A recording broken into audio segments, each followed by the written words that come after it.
সত্যি বলতে আমরাও কিন্তু আজ আর বের হতে চাইনি। এই কয়দিন ধরে টানা ঘোরাঘুরি, একটু রেস্ট দরকার ছিল। তাই তুই তো ভাগ্যবান, তোর নামে দোষ দিয়ে আরামে শুয়ে আছি। ইচ্ছে হেসে ওঠে, তারপর জানালার বাইরে তাকায়। তাহসিনরা সবাই কাছাকাছি কোনো জায়গায় ঘুরতে গেছে, তাই আশপাশ বেশ ফাঁকা। সন্ধ্যার আলো ধীরে ধীরে নেমে আসছে, লনের বাতিগুলো জ্বলতে শুরু করেছে। এই রিসোর্টের আজকের আয়োজন না দেখলে তো কিছুই দেখা হলো না। ঈশিতা একটু হতাশ গলায় বলে, আজ বড় বড় রিসোর্ট আর পর্যটক আকর্ষণের জায়গাগুলো যেন আরও বেশি উজ্জ্বল, আরও বেশি বর্ণিল। রাস্তাঘাট, সমুদ্রের ধারের ক্যাফগুলো, এমনকি ছোট ছোট দোকানগুলোতেও লাল সাদা সাজের ছোঁয়া লেগেছে। বাতাসে মৃদু সুগন্ধি ভেসে বেড়াচ্ছে, চারপাশে গোলাপের সুবাস।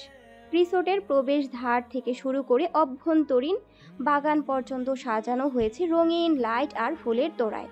কোথাও ঝুলছে হৃদয় আকৃতি লাল বেলুন, কোথাও বা মোমবাতির আলোয় রোমান্টিক পরিবেশ তৈরি করা হয়েছে। সমুদ্রের তীরে ধরে হাঁটতে হাঁটতে পর্যটকেরা উপভোগ করছে এই বিশেষ দিনের আবহ। ক্যালেন্ডারের পাতায় জলজল করছে আজকের দিন, কোনো কপত কপতির কাছে আজকে বিশেষ দিন। সি পার্ল বিচ রিসোর্ট আজ এক বিশেষ রূপে সেজেছে। বিয়ের অনুষ্ঠান উপলক্ষে গোটা রিসোর্ট জুড়ে সাজসজ্জার বাহার। প্রবেশপথ থেকে শুরু করে সুইমিং পুলের আশপাশ, গার্ডেন এরিয়া থেকে রেস্টুরেন্ট, সব জায়গায় লাল সাদা রঙের দখল। ছোট ছোট লাইটিং, গোলাপের তোড়া আর মোমবাতির মৃদু আলোয় যেন এক স্বপ্নময় পরিবেশ তৈরি হয়েছে।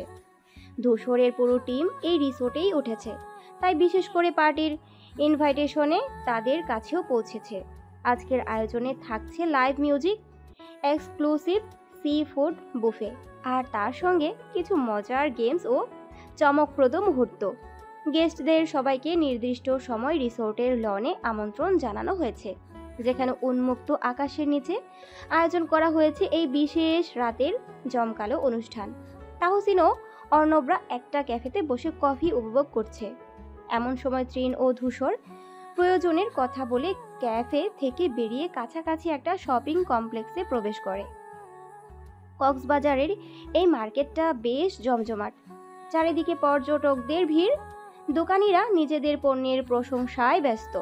নীলচে আলো ঝলমলে জামার কমপ্লেক্সটায় ঢুকে ধূসর আর তৃণ দ্রুত চোখ বুলাতে থাকে বিভিন্ন পোশাকের দিকে। তুই নিশ্চিত এটা ওর পছন্দ হবে?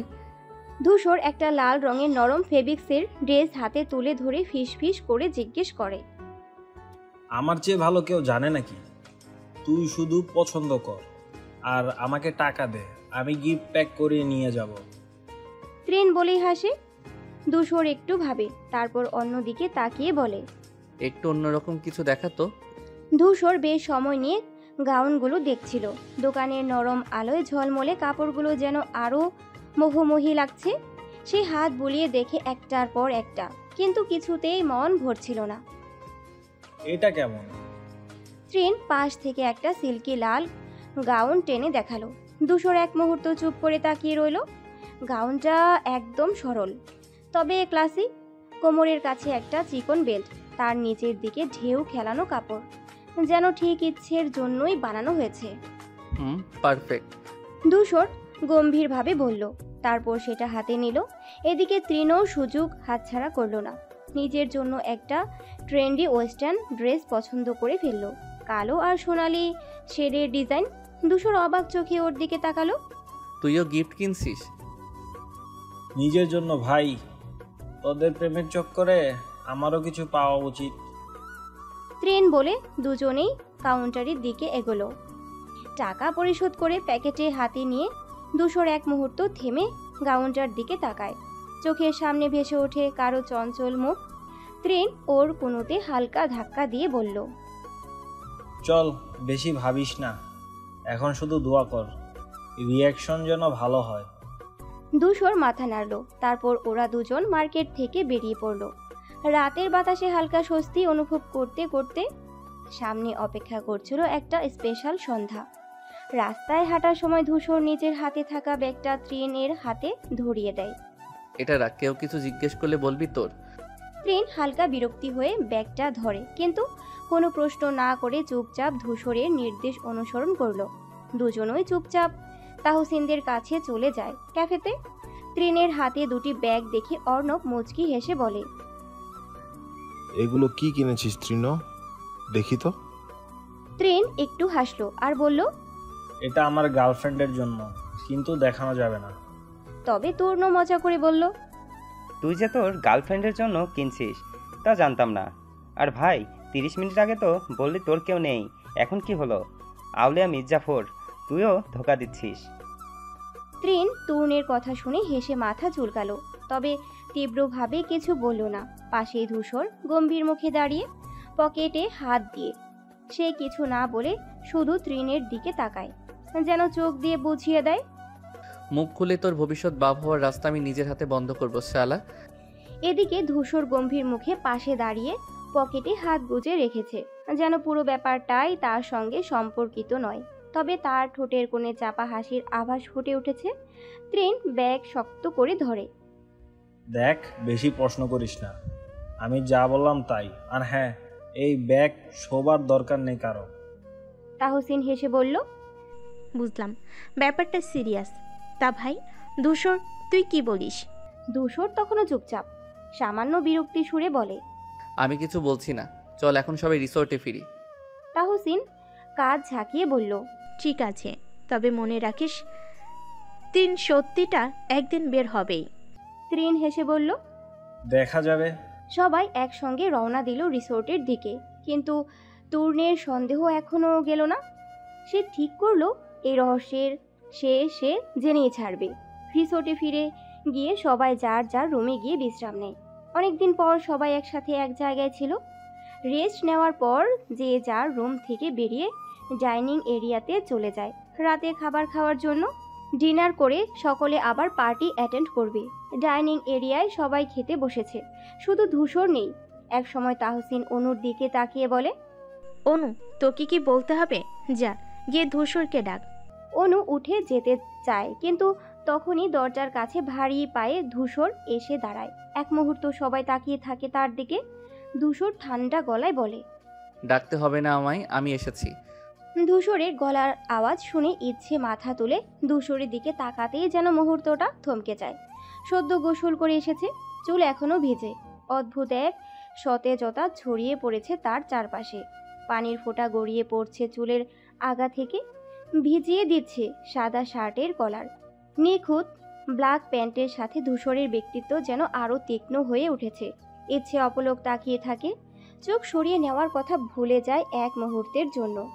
ধূসর সেই গম্ভীর অথচ আত্মবিশ্বাসী উপস্থিতি, ভিজে চুলের আনমনা ভাব, সব মিলিয়ে যেন তার চারপাশে পরিবেশটাই বদলে গেছে। বাস্তবে ফিরে আসে ঈশিতার কুনুইয়ে হালকা ধাক্কায়। ইচ্ছে একটু চমকে ওঠে, দ্রুত দৃষ্টি সরিয়ে নেয়, যেন কিছুই হয়নি। কিন্তু বুকের গভীরে হালকা ঢেউ খেলে যায়, ঠিক সমুদ্রের ঢেউয়ের মতো, যা একবার এসে লাগলে তার ফিরে যেতে চায় না। ধূসর সরাসরি এসে ইচ্ছের পাশে বসে পড়ে, যেন এটাই স্বাভাবিক, যেন এখানে বসার অধিকার শুধু তারই আছে। একদম নির্লিপ্ত ভঙ্গিতে খাবার তুলে নেয় নিচের প্লেটে, যেন কিছুই হয়নি।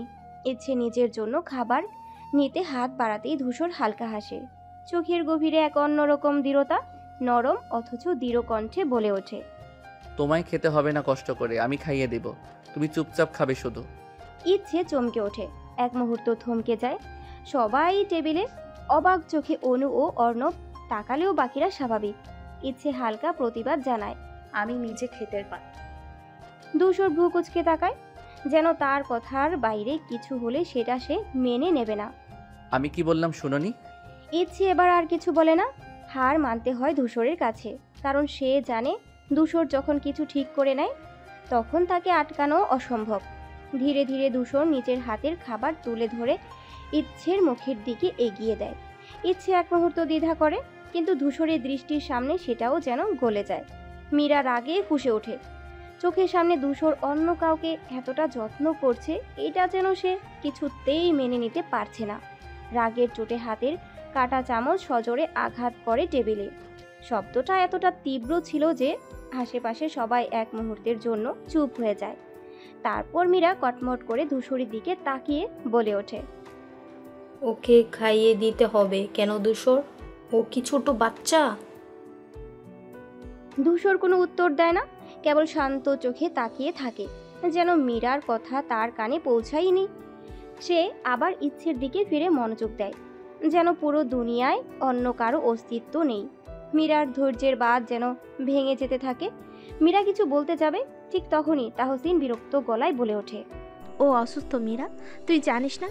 তাহসিনের কণ্ঠে দৃঢ়তা ছিল, সঙ্গে একরকম সতর্ক বার্তাও। চুপচাপ খেতে বস, সিন ক্রিয়েট করিস না। টেবিলে একটা থমথমে পরিবেশ তৈরি হয়, কিন্তু ধূসর নির্লিপ্ত।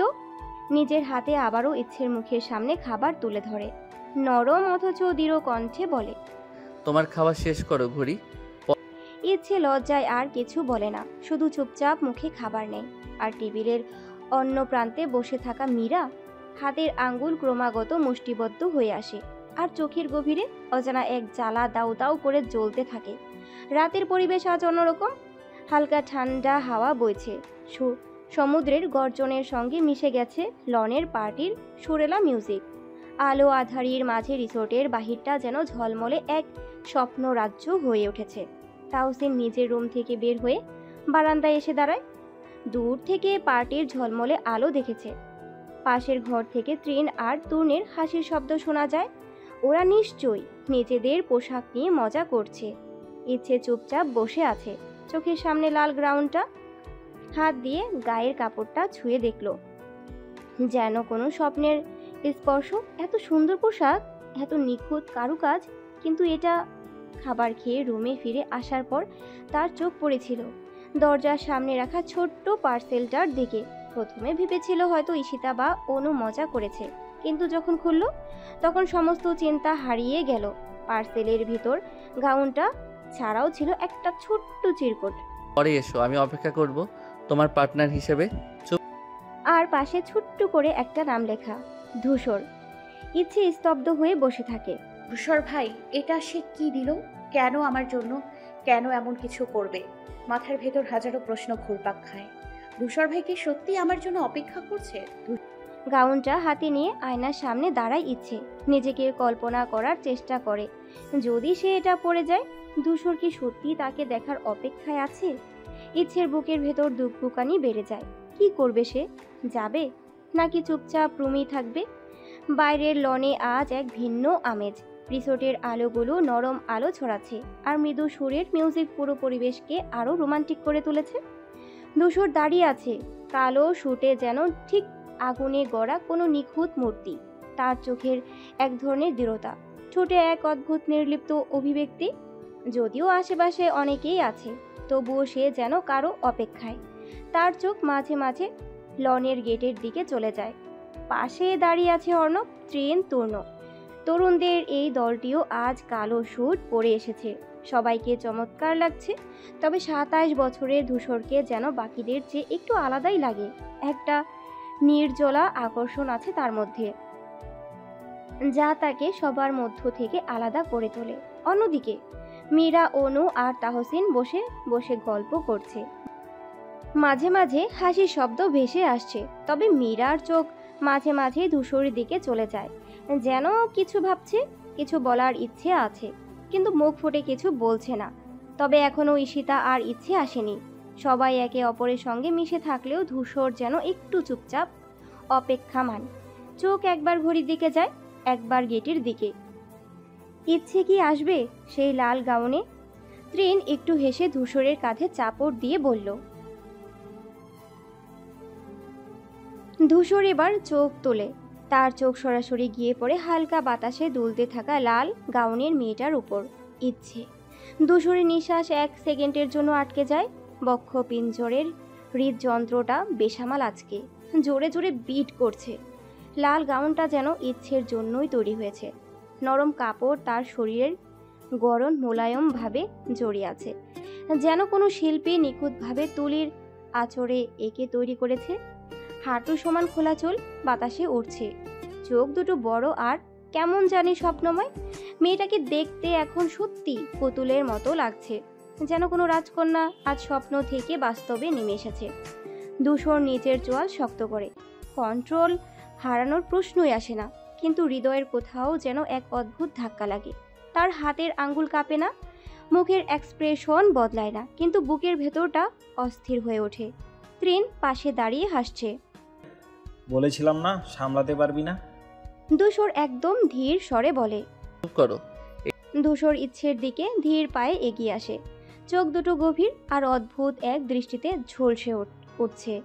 ইচ্ছে ধূসরের দৃষ্টি থেকে পালানোর চেষ্টা করে, কিন্তু ধূসর এতটাই কাছে চলে এসেছে যে ইচ্ছে নিঃশ্বাস নিতে ভুলে যায়।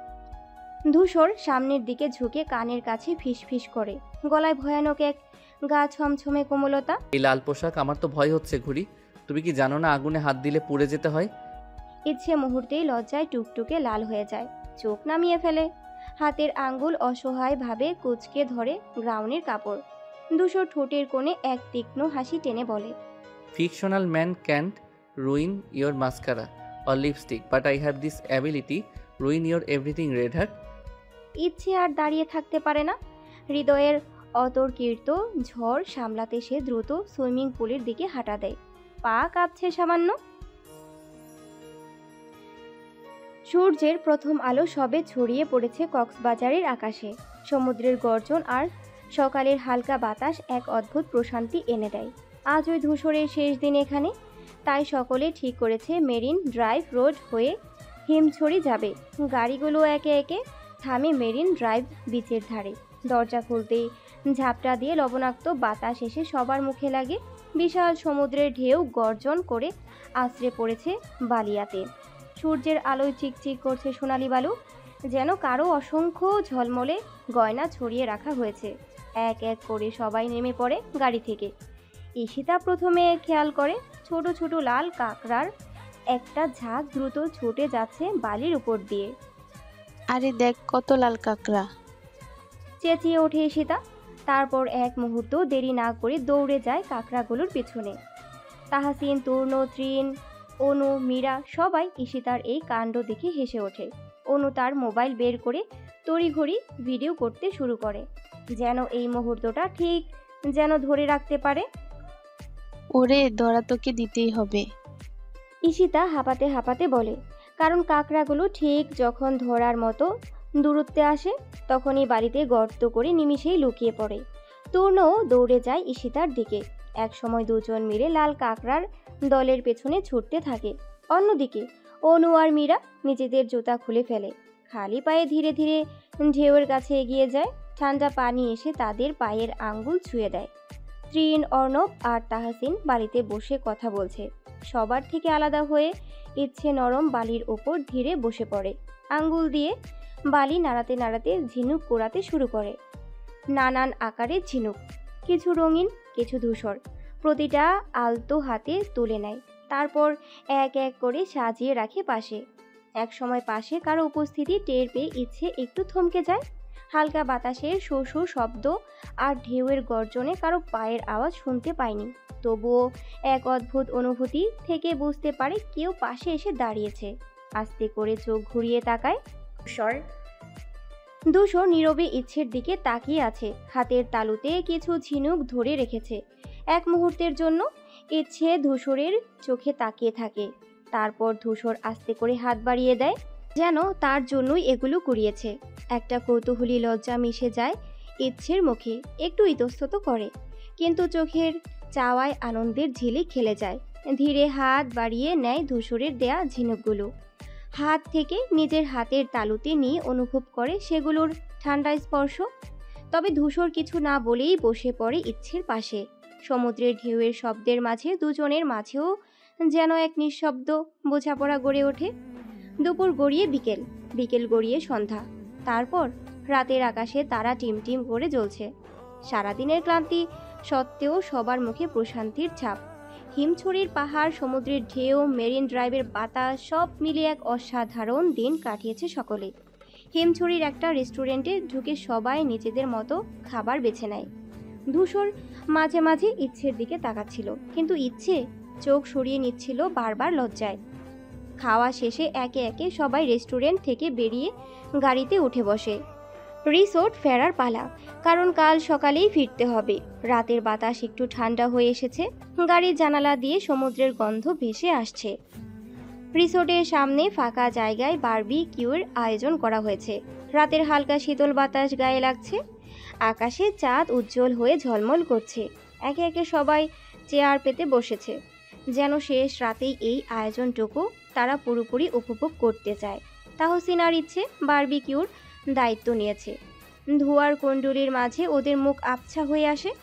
ইচ্ছে মনোযোগ দিয়ে মাংস উল্টে পাল্টে দিচ্ছে, আর তাহসিন মাঝে মধ্যে তাতে মশলা মাখিয়ে দিচ্ছে। চুলায় কয়লা দিচ্ছে অর্ণব। কাঠ কয়লার টুকরোগুলো লালচে আভা ছড়াচ্ছে। আগুন যেন এক সুরেলা মায়াজাল সৃষ্টি করে চারপাশে। দুশোর এক পাশে বসে ল্যাপটপ খুলে মাঝে মাঝে ভ্রু কুচকে কিছু পড়ে নিচ্ছে, তারপর আবার দ্রুত আঙ্গুল চালিয়ে দিচ্ছে কিবোর্ডে। অন্যদিকে তৃণ, তূর্ণ আর অনু মিলে ছবি তোলায় ব্যস্ত। কখনো খাবারের, কখনো নিজেদের, কখনো আবার ধূসরকে নিয়েও ছবি তুলছে। যদিও ধূসর এসবের দিকে নজর দিচ্ছে না। কাল সবাই রওনা দেবে, তাই আজকের রাতটাই শেষ। হাসি ঠাট্টা, আড্ডা আর স্মৃতির পাতা ভরিয়ে রাখার শেষ সুযোগ। রিসোর্টের বাতাসে কয়লার পোড়া মিশ্রিত সুগন্ধ ছড়িয়ে পড়ে যেন এই রাতটাকে আরও বিশেষ করে তোলে। চারপাশে বারবিকিউয়ের ধোঁয়া আর আলো আঁধারির খেলা চলছে। ঠিক তখনই মীরা হঠাৎ লাল রঙের ওয়েস্টার্ন গ্রাউন্ড পরে উপস্থিত হয় লনে। চলার ভঙ্গিতে এক ধরনের আত্মবিশ্বাস, যেন সে নিশ্চিত এই সন্ধ্যায় তাকেই সবার নজর খাটতে হবে। ধূসরের দিকে সরাসরি তাকিয়ে এগিয়ে আসে মীরা। গলা স্বর মৃদু কিন্তু স্পষ্ট। ধূসর, এইখানে ও কাজ করতে হবে? একবার দেখো তো আমায় কেমন লাগছে। ধূসর তখনও ল্যাপটপের স্ক্রিনে চোখ রেখে টাইপ করছে। মীরার কথায় একটু থেমে চোখ তুলে ধূসর এক মুহূর্তের জন্য তাকিয়ে দেখে, তারপর নির্বিকার ভঙ্গিতে আবার টাইপিংয়ে মন দেয়, যেন তার বলা কথার কোনো গুরুত্বই নেই। মীরার এই কাণ্ড দেখে ঈশিতা তো চুপ থাকতে পারে না। সেই ইচ্ছের দিকে হেলে ফিসফিস করে বলে, এই মীরার সাহস দেখলি? মেয়েটা কিভাবে এত নির্লজ্জ হয়? ইচ্ছে একদম চুপচাপ, ঠোঁট কামড়ে বসে আছে। দৃষ্টি মীরার দিক থেকে ধূসরের দিকে চলে যায়। ধূসর স্বাভাবিকভাবে টাইপ করে চলছে, যেন কিছুই ঘটেনি। অবুঝ মন যেন মীরা আর ধূসরের উপস্থিতি একসাথে মানতে পারছে না, তবে করতেও পারছে না কিছুই। এজন্য নির্বিকার হয়ে ইচ্ছে তাকিয়ে আছে ওদের দিকে। তবে এসব কিছু ঈশিতা ও তাহসিন খেয়াল করে আর মুচকি হাসে। এদিকে মীরা বুঝতে পারছে ধূসরের নির্লিপ্ততা। মীরা এত সহজে হাল ছাড়ার মেয়ে নয়। ধূসরের পাশে বসে একদম অনাহত ভঙ্গিতে হাত বাড়িয়ে দেয় ধূসরের ল্যাপটপের স্ক্রিনের দিকে। আচ্ছা, এত কি গুরুত্বপূর্ণ কাজ করছো যে আমায় দেখার সময় নেই? ধূসর এবার সত্যি বিরক্ত হয়। এক মুহূর্তের জন্য তাকে ঠান্ডা গলায় বলে, তুই কি দেখাতে এসেছিস নাকি কিছু প্রয়োজন? ধূসরের স্বর এতটাই ঠান্ডা ছিল যে মীরার মুখ মুহূর্তেই শক্ত হয়ে যায়।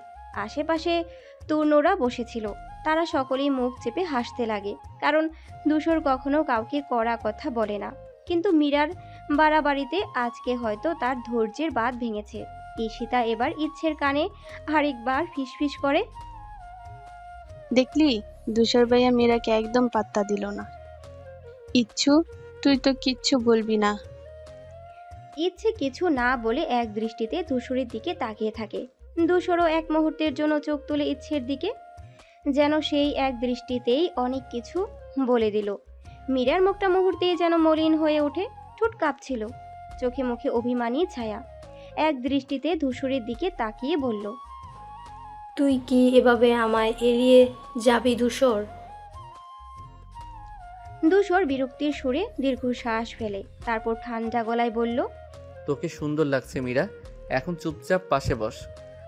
ধূসরের স্বর শান্ত হলেও স্পষ্ট, যেন কথার শেষে আর কোনো বিতর্কের জায়গা নেই। কিন্তু মীরা তো সহজে হাল ছাড়ার মেয়ে নয়।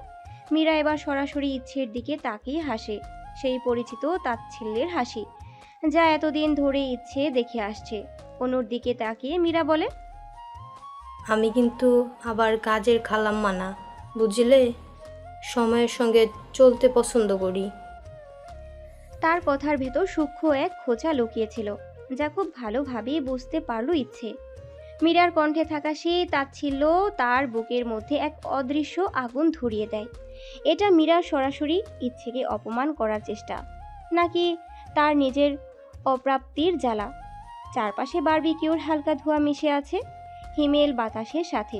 আকাশে তারারা জ্বলজ্বল করছে, আর সমুদ্রের গর্জন যেন দূর থেকে এক সঙ্গীত তৈরি করেছে। সকলে গোল হয়ে বসেছে, হাসি আড্ডায় মুখরিত পরিবেশ।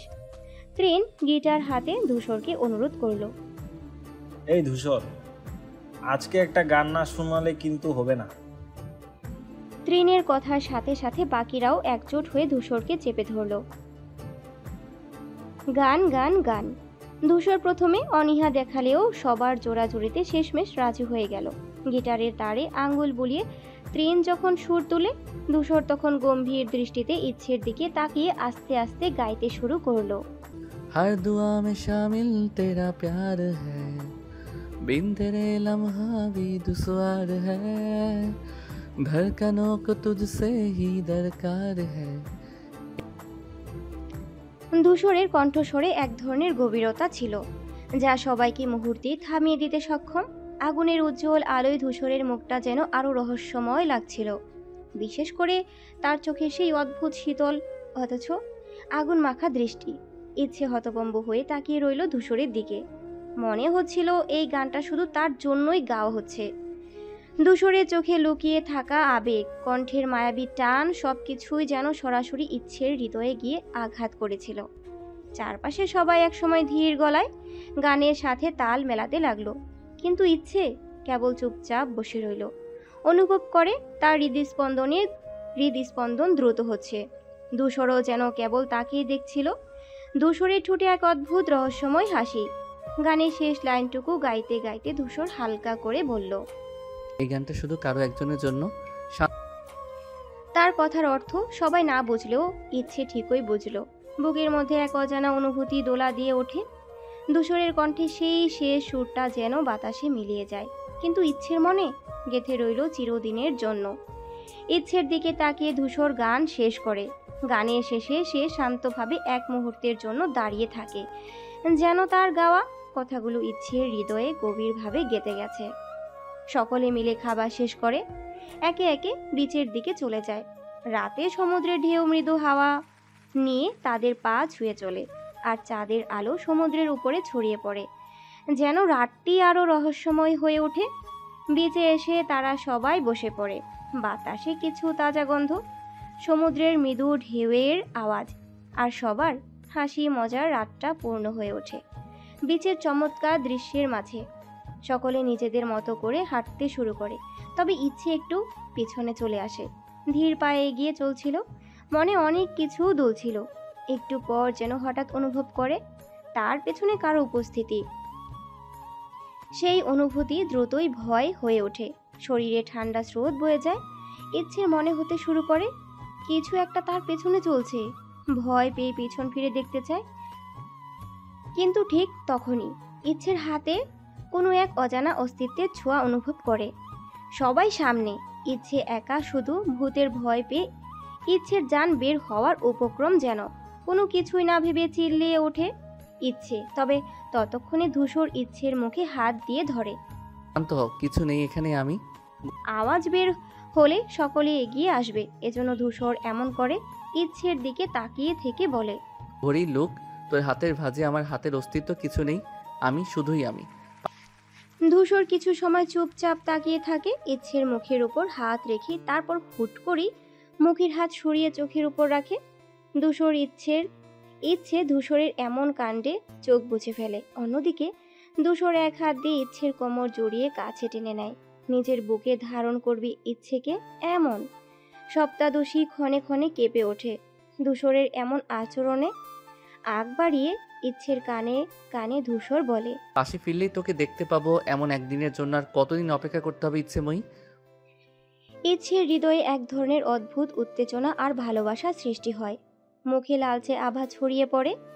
ইচ্ছে মুখ ফুটে কিছু বলার আগেই ধূসর আবার ইচ্ছেকে শক্ত করে জড়িয়ে নেয়, যেন তার হৃদয়ের অগাধ প্রেমের প্রতি প্রতিশ্রুতি দিয়ে যাচ্ছে। গলার লালচে জায়গায় যেখানে ইচ্ছের ওড়না দিয়ে ঢেকে রেখেছে, সেইখানটায় ঠোঁট ছুঁয়ে বলে, ক্ষত করার দায়িত্ব যেমন আমার, ঠিক করার দায়িত্বও আমার। তুই শুধু আমি নামের মেডিসিন নিবি টাইম টু টাইম। ইচ্ছে লজ্জা পেয়ে চুপ করে থাকে। ধূসরের বুকের গভীরে যেন হারিয়ে যেতে চায়, তবে ঠিক তখনই তৃণ তাদের সামনে এসে দাঁড়িয়ে চিল্লিয়ে বলে, শালা, বিয়ের আগে রোমান্স? ধূসর কটাক্ষ করে তাকিয়ে বলে। চুপ থাক শালা। ইচ্ছে তৃণকে দেখে লজ্জায় ধূসরের বুক থেকে ছাড়া পাওয়ার জন্য ছটফট করতে শুরু করে, কিন্তু বেচারা ইচ্ছে তো আর জানে না কার বাহুডোরে আবদ্ধ। ধূসর ইচ্ছেকে ছাড়ে না কোনোভাবেই, যতক্ষণ না তৃণ নিজেই লজ্জায় সামনে দৌড় দেয়। ধূসর ইচ্ছেকে ছেড়ে দিয়ে নিজের হাত ধরে সামনে এগিয়ে চলে, আর ইচ্ছে অপলক চোখে ধূসরকে দেখতে থাকে। লোকটিকে আজ বেশি সুন্দর লাগছে চাঁদের আলোয়। সাদা টি শার্ট পরনে, হাতের পেশিগুলো ফুলে ফেপে আজ খুব কাছ থেকে তার ধূসর ভাইকে দেখতে থাকে ইচ্ছে। দুপুরের শেষ প্রহরে ধূসররা তালুকদার বাড়িতে পৌঁছায়। দীর্ঘ সফরের ক্লান্তি সবার চোখে মুখে স্পষ্ট, তবে পরিচিত আঙ্গিনায় ফিরে আসার স্বস্তিও কম নয়। এয়ারপোর্ট থেকে অর্ণব, অনু, তৃণ ও তূর্ণ একে একে বিদায় নেয়। যার যার বাড়ির উদ্দেশ্যে রওনা দেয় সবাই, তবে মীরা ধূসরের সাথেই থেকে যায়, যেন এখনও তার যাওয়ার ইচ্ছে হয়নি। বাড়ির সদর দরজা পেরিয়ে সবাই ধীর পায়ে ভেতরে প্রবেশ করে। পরিচিত পরিবেশ, পরিচিতি, গন্ধ, সব কিছু যেন আবার আপন করে নেয় তাদের। কেউ কিছু না বলে যে যার মতো নিজেদের ঘরের দিকে চলে যায়, যেন এক মুহূর্তের বিশ্রামই এখন সবচেয়ে বেশি প্রয়োজন। ইচ্ছে নিজের ঘরে ঢুকে ক্লান্ত শরীর নিয়ে বিছানায় বসে কিছুক্ষণ চুপচাপ থাকে। সফরের ধকল এখনো কাটেনি, শরীর যেন অবসন্ন হয়ে এসেছে। একটু ফ্রেশ হওয়া দরকার মনে করি ধীরে ধীরে উঠে গোসলের জন্য প্রস্তুত হয়। ঠান্ডা পানির ছোঁয়ায় শরীরের ক্লান্তি খানিকটা কমে আসে, তবে চোখের পাতাগুলো যেন ভারী হয়ে আসছে ইচ্ছের। গোসল শেষে ভেজা চুল মুছতে মুছতে বিছানায় এসে শুয়ে পড়ে ইচ্ছে। নরম বালিশে মাথা রাখতে চোখ বুজে আসে, একটু সময় না করে ঘুমের গভীরে তলিয়ে যায়। এদিকে রোকসানা মেয়েকে খাবার জন্য ডাকতে আসে। দরজার সামনে এসে কড়া নাড়ে, কিন্তু ভেতর থেকে কোনো সাড়া মেলে না। ধীর পায়ে দরজা একটু ফাঁক করে দেখে, ইচ্ছে তখন গভীর ঘুমে। দীর্ঘ সফরের ক্লান্তি যেন পুরোপুরি গ্রাস করেছে মেয়েটাকে। এক ঝলক মায়াভরা দৃষ্টিতে তাকিয়ে দরজাটা আস্তে করে ভিড়িয়ে দিয়ে নিচে নেমে যায় রোকসানা, যেন মেয়ের ঘুমের ব্যাঘাত না ঘটে। অন্যদিকে মীরা ফ্রেশ হয়ে সোজা তার ফুপু হৈমন্তীর ঘরে ঢুকে। ভিতরে ঢুকেই যেন সব ধরে রাখা আবেগ হঠাৎ বিস্ফোরিত হয়ে পড়ে, চোখ দিয়ে অনবরত জল গড়িয়ে আসে। ফুপ্পি, ধূসর আমাকে পুরোপুরি ইগনোর করছে, তুমি কিছু একটা করো প্লিজ। তুমি জানো না আমি ওকে কতটা ভালোবাসি। কাঁদো কাঁদো কণ্ঠে বলে ওঠে মীরা। হৈমন্তী চুপচাপ মীরার কান্না দেখতে থাকে, চোখে মুখে অদ্ভুত এক ভাব। মীরা কাপা গলায় আবার বলে, প্লিজ ফুপি, ওই ইচ্ছে সব নষ্ট করে দিচ্ছে, ধূসরকে আমার থেকে দূরে সরিয়ে দিচ্ছে, আমি এটা সহ্য করতে পারছি না। হৈমন্তী এবার ধীর পায়ে উঠে আসে, মীরার মাথায় স্নেহ ভরে হাত ভুলিয়ে শান্ত করার চেষ্টা করে। মৃদু হাসিতে বলে, শান্ত হও মীরা, কাঁদলে তো কোনো সমস্যার সমাধান হবে না, তাই না? আমি কিছু একটা করব, তুমি চিন্তা করো না। মীরা মুহূর্তে চুপ হয়ে যায়। ফুপুমনির কথায় একরকম আশার আলো দেখতে পায়। ধূসরকে ফিরে পাওয়ার আশায় বুকের ভেতর শীতল প্রশান্তি নেমে আসে, কিন্তু সেই প্রশান্তির আড়ালে অজানা কোনো ঝড় ধীরে ধীরে জমতে শুরু করে। বিকেলের নরম আলো জানালা দিয়ে ঘরে ঢুকে পড়েছে। ইচ্ছের ঘুম ভাঙতে চোখে পড়ে রোদ্দুরের সোনালি আভা। কিছুক্ষণ বিছানায় বসে অলস্য ঝেড়ে উঠে ফ্রেশ হয়ে নেয়। নিচে নেমে দেখে বাড়িতে বেশ নীরবতা, সবাই যে যার মতো ব্যস্ত। ঈশিতা আর মালাকে খুঁজে বের করে ইচ্ছে। তারপর তিনজন একসঙ্গে ছাদে উঠে যায়। ছাদে উঠতেই ইচ্ছের মনটা ভালো হয়ে যায়। ছোটবেলা থেকেই ফুল গাছের প্রতি তার এক অন্যরকম ভালোবাসা। ধীরে ধীরে পুরো ছাদ সে নানা ধরনের ফুলের গাছে ভরে ফেলেছে। এখন বিকেলের শান্ত পরিবেশে দাঁড়িয়ে সেই সবুজের রাজ্য এক ধরনের প্রশান্তি অনুভব করে ইচ্ছে। ইচ্ছে আপু, আমি পানি ঢালবো। উচ্ছ্বাসের সাথে বলে ওঠে মালা। ইচ্ছে হাসে, মাথা নাড়ে। আসলে ফুল গাছে পানি দেয়া আমার পছন্দের কাজ, আমিই দিই। ইচ্ছে নিজের হাতে একে একে ফুলের টবে পানি ঢালতে শুরু করে, যেন গাছগুলোর সঙ্গে তার এক অদৃশ্য বন্ধন রয়েছে।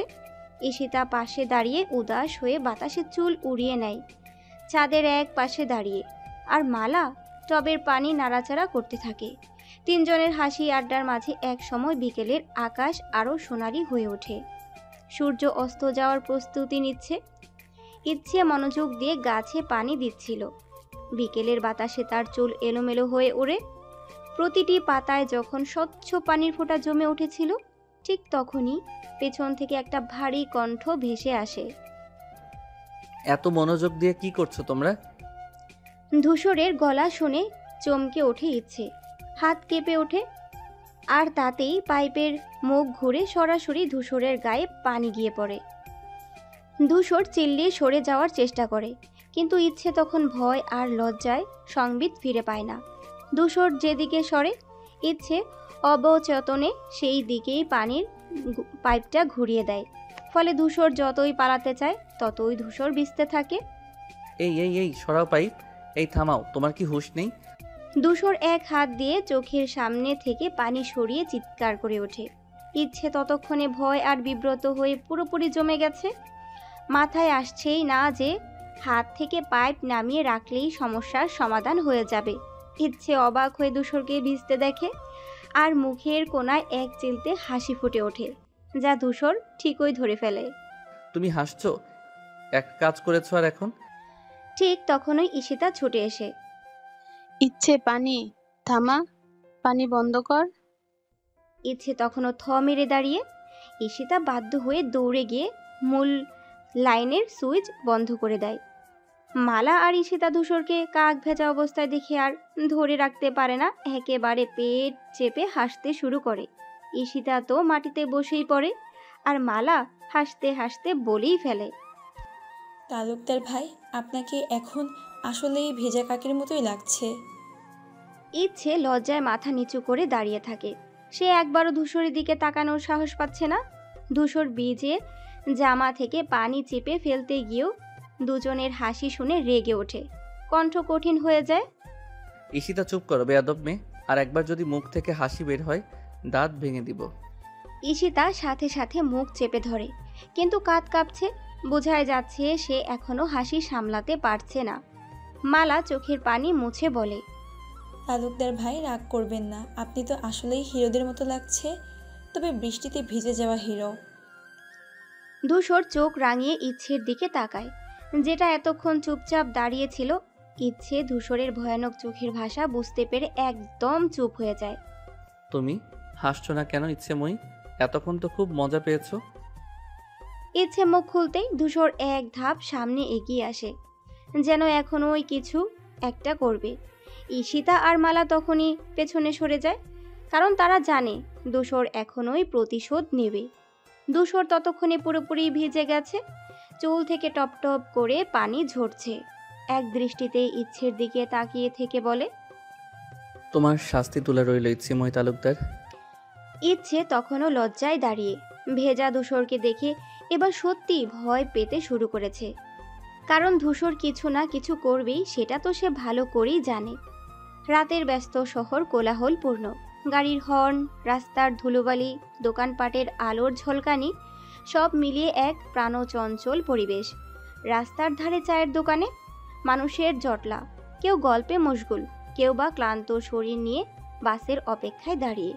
উঁচু উঁচু বিল্ডিংয়ের কাছে প্রতিফলিত হচ্ছে স্ট্রিট লাইটের আলো, যেন রাতের অন্ধকারেও শহর জেগে আছে। ফুটপাত ধরে হাঁটছে ক্লান্ত পথচারীরা, কেউ অফিস শেষে বাসার পথে, কেউ বা রাতের শহর উপভোগ করতে বেরিয়েছে। কোথাও দূরে হুট করে একটা গাড়ির ব্রেকের শব্দ, আবার কোথাও রিকশাওয়ালার ক্লান্ত কণ্ঠ। শহর তার নিজস্ব গতিতে এগিয়ে চলছে। রাত যতই গভীর হোক, কোলাহল থামার নাম নেই। লিভিং রুমের বড় জানালা দিয়ে রাতের শহরে ঝলমলে আলো দেখা যাচ্ছে। ইচ্ছে সোফার একপাশে বসে টিভির দিকে মনোযোগ দিয়ে কার্টুন চলছে স্ক্রিনে, যদিও ইচ্ছের ভাবনাগুলো অন্য কোথাও হারিয়ে আছে। ঠিক তখনই মীরা এসে ইচ্ছের পাশে বসে। স্লিক ওয়েভি চুলগুলো আঙ্গুল দিয়ে সরিয়ে মীরা এক পাশে হেলে পড়ে, যেন কিছু বলার জন্যই বসেছে। কয়েক সেকেন্ড ইচ্ছেকে নিরীক্ষণ করে নিয়ে হালকা হেসে বলে, ইচ্ছে, আমায় একটা কফি দাও না। ইচ্ছে ভ্রু কুচকে তাকায়। মালা তো আছে, বলো না ওকে বানিয়ে দিতে। মীরা নখ দিয়ে কুশনের উপর হালকা আঁচড় কাটে, যেন বিষয়টা খুব স্বাভাবিকভাবে বলছে। মালা তো অসুস্থ, ওকে আর কষ্ট দিও না, তুমি এনে দাও না প্লিজ, আমার কফি খেতে ইচ্ছে করছে।